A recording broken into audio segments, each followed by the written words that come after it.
La parole est à présent à Florian Silbon pour le groupe Paris en commun.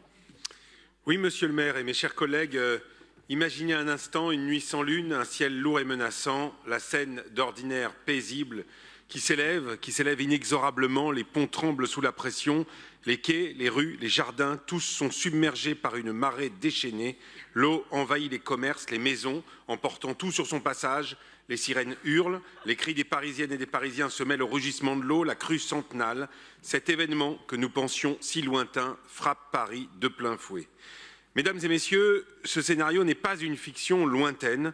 La crue centenale, que l'on pensait hors de portée, est bien une réalité à laquelle nous devons nous préparer. Et d'ailleurs, c'est ce qu'illustre en ce moment un documentaire de Mathieu Schwartz qui passe sur la plateforme, enfin qu'on peut encore retrouver sur la plateforme de France Télévisions et qui s'appelle Quand la Seine débordera et qui a énormément de liens avec en fait tout le travail de ce plan de résilience qu'il illustre, le plan de prévention des risques d'inondation de la ville de Paris tel qu'il a été renforcé dans cette délibération est d'abord un outil essentiel dans cette bataille.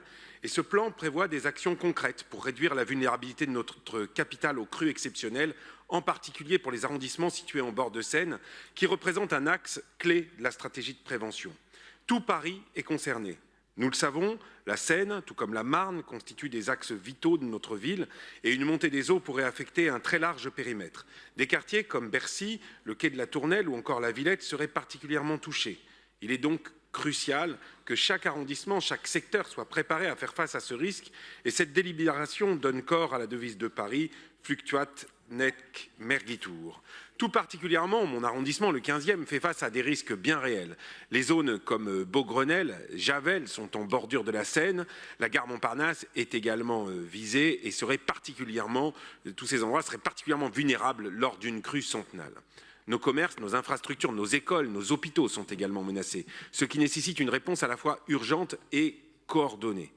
Et on peut craindre non seulement lors de cette crue centenale la question de la Seine, évidemment, mais également la question des nappes phréatiques. Et donc, il faut se préparer à tout ça.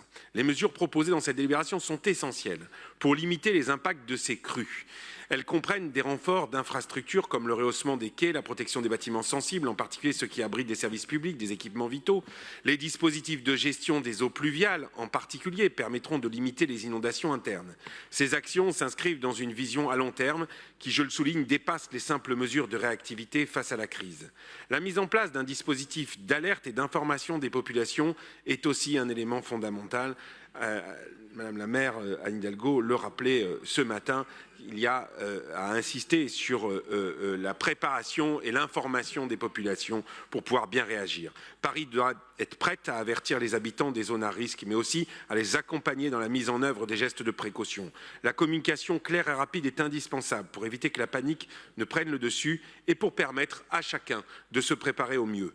Mais ces mesures ne suffisent pas à elles seules. Et la solidarité est au cœur de la résilience parisienne face aux crues. En cas de catastrophe, nous devons pouvoir compter sur l'engagement de toutes et tous. Les réseaux d'entraide, en particulier au sein des quartiers populaires et des zones les plus vulnérables, doivent être renforcés.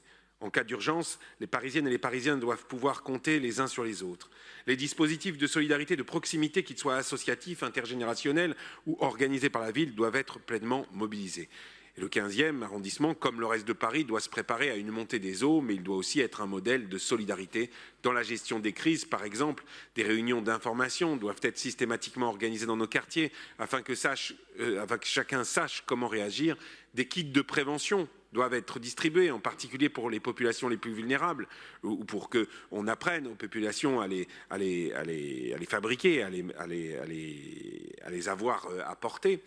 Ma collègue Dominique Quinones le rappelait, comme les personnes âgées, par exemple. C'est illustré d'ailleurs dans le documentaire, parce qu'il y a une dame âgée et elle n'est pas préparée à partir de chez elle et à réagir comme il faudrait.